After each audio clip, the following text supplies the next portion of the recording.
आता एक मोठी बातमी, शिंदेंच्या शिवसेनेची विधान परिषद निवडणुकीसाठी आता मोर्चे बांधणी सुरू झालेली आहे।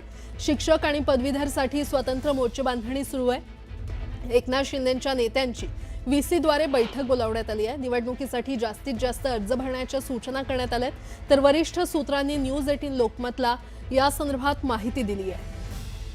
स्थानिक स्वराज्य संस्थांच्या निवडणुकीपाठोपाठ शिवसेनेकडून शिक्षण आणि पदवीधर निवडणुकीसाठी देखील स्वतंत्र मोर्चे बांधणी सुरू करण्यात आलेली आहे। याच पार्श्वभूमीवर एकनाथ शिंदेंच्या शिवसेनेची पूर्व पश्चिम विदर्भ मराठवाडा पश्चिम महाराष्ट्र जिल्हा प्रमुख मंत्री आमदारांची बैठक नुकतीच व्हीसीद्वारे पार पडली आणि या संदर्भात अधिक माहिती देत आहेत आमचे प्रतिनिधी उदय जाधव आपल्यासोबत जोडले गेलेले आहेत। उदय, आपण पाहतोय की उपमुख्यमंत्री एकनाथ शिंदे यांनी त्यांच्या पक्षाची एक प्रकारे येणाऱ्या सर्व स्थानिक स्वराज्य संस्थांच्या निवडणुका त्याचबरोबर विधान परिषदेच्या ज्या निवडणुका आहेत त्या संदर्भात मोर्चे बांधणी जी आहेत त्यांनी सुरू केलेली आहे। एकंदरीत पडद्यामागे रणनीती जी आहे ती आपल्यास सुरुवात झालेली आहे। विशेषतः शिक्षण आणि पदवीधर निवडणुकीसाठीही स्वतंत्र अशी मोर्चे बांधणी जी आहे ती आपल्यास त्यांनी त्यांच्या पदाधिकाऱ्यांनी सांगितलेलं आहे। विशेषतः शिवसेनेने पूर्व पश्चिम विदर्भ मराठवाडा पश्चिम महाराष्ट्र इथले जे सर्व जिल्हा प्रमुख यांची एकत्रित बैठक घेतली। इथले आमदार खासदारांची देखील एकत्र व्हिडिओ कॉन्फरन्सिंगद्वारे बैठक जी आहे ती घेण्यात आलेली आहे आणि या बैठकीमध्ये एकूणच येणाऱ्या सर्व पदवीधर आणि शिक्षक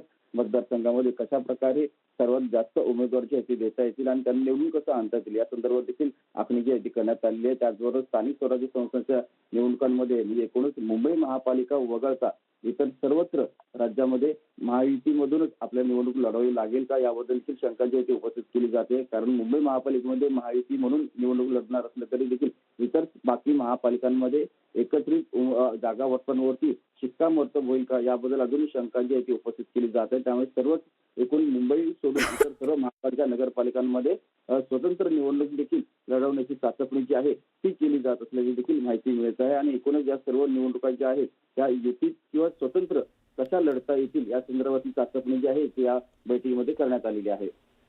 बरं उदय, धन्यवाद या सविस्तर माहितीसाठी। तर शिंदेंच्या शिवसेनेची आता निवडणुकीसाठी मोर्चे बांधणी सुरू झाली असल्याचं पाहायला मिळतंय।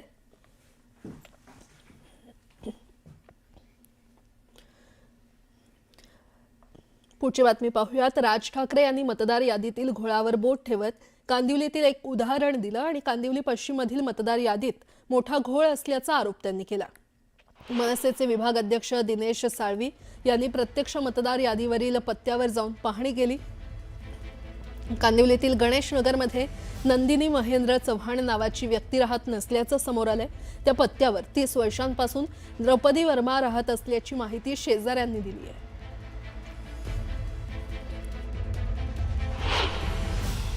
मतदारसंघ 160 कांदिवली पूर्व, नाव धनश्री कदम, वडिलांचे नाव दीपक कदम, वय वर्ष 23। आता वडिलांचे डिटेल्स। नाव दीपक रघुनाथ कदम, वडिलांचे नाव रघुनाथ कदम, वय 117। मतदारसंघ 161 चारकोप, नाव नंदिनी महेंद्र चव्हाण, वडिलांचे नाव महेंद्र चव्हाण, वय वर्ष 124, वय 124। आता वडिलांचे डिटेल्स। नाव महेंद्र कुमार श्रीनाथ चव्हाण, वडिलांचे नाव श्रीनाथ चव्हाण, वय 43। कोणी कोणाला काढले तेच कळत नाहीये।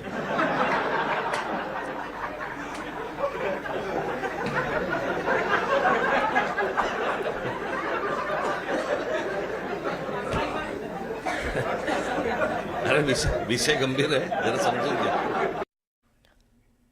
राज ठाकरेंच्या या विधानानंतर मनसे कार्यकर्ते कांदिवलीतल्या गणेश नगरमधील पत्ता असलेल्या नंदिनी आणि महेंद्र चव्हाण यांची भेट घेण्यासाठी पोहोचले। यावेळी त्यांच्या काय लक्षात आलं पाहूयात। असं कोण चव्हाण आहे का? महेंद्र चव्हाण, त्याला एक महेंद्र चव्हाण होता तो 15 वर्षापूर्वी तिथून निघून गेला, पण त्याला मुलगी नव्हती। बरोबर, दुसरा एक सांगितलं की मुलगी आहे पण तिचं लग्न होऊन ते रातोडीला त्या ठिकाणी आहे असं, पण तो पण असं हे नाही, तिचं नाव ते नाही आहे अशा। आणि इतर असा कोण महेंद्र चव्हाण नाही आहे, तिची मुलगीचं नाव नंदिनी चव्हाण आहे अशा। आणि आपण इथे या ठिकाणी इकडची सोसायटीचे जे अध्यक्ष आहेत त्यांना शिंदे त्यांनाही विचारलं या ठिकाणी की बाबा पण तिकडे असा कोणीही व्यक्ती महेंद्र चव्हाण या त्याची मुलगी नंदिनी असं या ठिकाणी राहत नाही आहे। 110 ते 120 रूम आहेत, त्यामध्ये एकही महेंद्र चव्हाण किंवा नंदिनी चव्हाण नाही। वयाचे एक वेळ घोळ झाला असेल की आकडा मागे पुढे होतो, पण जागेवरती राहतच नाही आहे। हा मोठा विषय आहे. म्हणजे नसताना इथे नाव ॲड केलं गेलं आहे. तुम्ही पाहिलं तर सोसायटीचे शिवंजरी जी सोसायटीचं बोर्ड दिसतोय ह्याचे अध्यक्ष इथे बरोबर आहेत आमच्या राजेश शिंदे, त्यांच्याशी तुम्ही बोलू शकता. पण कसं आहे, हा जो खेळ चालला आहे निवडणूक आयोगाचा, हा खूप गंभीर खेळ आहे. हा खेळ थांबणं गरजेचं आहे. निवडणूक आयोगाच्या वेबसाईटमध्ये मतदार यादीमध्ये घोळ असल्याचं धक्कादायक वास्तव समोर आलंय. जयंत पाटील यांनी आयोगाच्या वेबसाईटवर असलेली मतदार यादीच वाचून दाखवली. नाशिकमधील त्या घरांचा शोध घेण्यासाठी प्रशासनासह सर्वांची धावपळ उडाली. ज्या घरात 813 मतदार दाखवले तिथे प्रत्यक्षात 5 मतदार असल्याचं समोर आलंय. यामुळे निवडणूक आयोग नेमकं करतंय काय असा सवाल उपस्थित केला जातोय. एकाच पत्त्यावर अनेक नोंदणी आहेत. आता मध्य विधानसभा नाशिक इथं घर क्रमांक 3829 या घरामध्ये 813 मतदारांची नोंद आहे. पुणे कॅन्टोन्मेंट मतदारसंघात बूथ क्रमांक 30 मध्ये घर क्रमांक 226 या घरात 869 मतदारांची नोंद आहे. आणि सगळ्यात महत्त्वाचं म्हणजे दर तासाला मतदार यादी जाहीर होते. किती पुरुषांनी मतदान केलं, किती महिलांनी मतदान केलं, हे दर तासाला जाहीर होतं. विधानसभेला या सिस्टीम पूर्ण मोडण्यात आल्या. मला या इकडनं मध्य नाशिकमधून शिफ्ट होऊन जवळजवळ 15 वर्ष झाले. मी पंचवटी येथे राहण्याचा गेलेलो आहे आणि आमचा जो परिवार आहे, जे आमचे चुलते राहतात, त्यांचा 5 लोकांचा परिवार इथे राहतो. आणि या जे आज त्यांनी पत्रकार परिषदेमध्ये ते सांगितलेले जे आहे 800 लोक या घरामध्ये राहतात, ते अत्यंत दुर्दैवी प्रकार आहे. आणि त्याची नाशिक महानगरपालिकेने आणि निवडणूक आयोगाने त्याची योग्यरित्या चौकशी केली पाहिजे की सदरचे हे 800 लोक आले